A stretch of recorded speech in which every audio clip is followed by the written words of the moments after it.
Mais pourquoi les internautes sont-ils aussi méchants? Alors qu'on a toujours pensé qu'Internet était un formidable outil permettant de communiquer et d'échanger dans la joie et la bonne humeur, en réalité aujourd'hui, le net devient de plus en plus un déversoir de rage, un réceptacle de mauvaise humeur, un repère de hargneux. Oubliez l'Internet policé des années 90 où la seule marque de mauvaise humeur était d'écrire en lettres capitales pour signifier qu'on élevait la voix.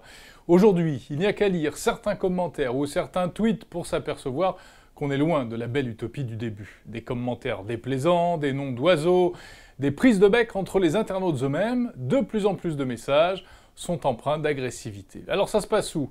Eh bien, sur les sites d'actualité principalement, mais aussi sur les plateformes vidéo ou encore sur les réseaux sociaux. Les journalistes et les animateurs sont généralement les cibles privilégiées des internautes en colère. Qui sont-ils, ces internautes énervés? Alors il y a les trolls, ceux qui prennent un malin plaisir à jeter de l'huile sur le feu, par exemple à dire qu'ils préfèrent Apple sur un forum consacré à Android.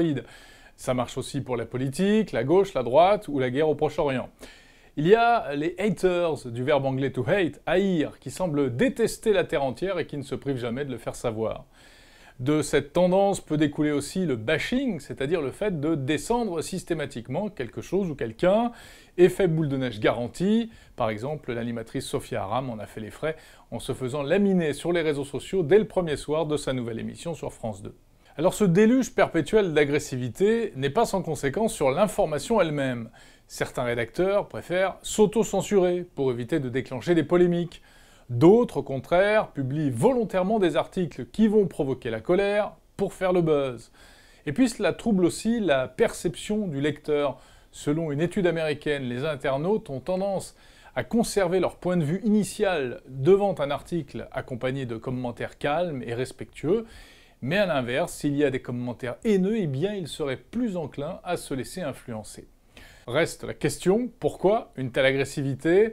Frustration, crise économique, sentiment anti-élite, laisser-aller encouragé par l'anonymat de l'écran et du clavier, ou conséquence inévitable de la démocratisation d'Internet?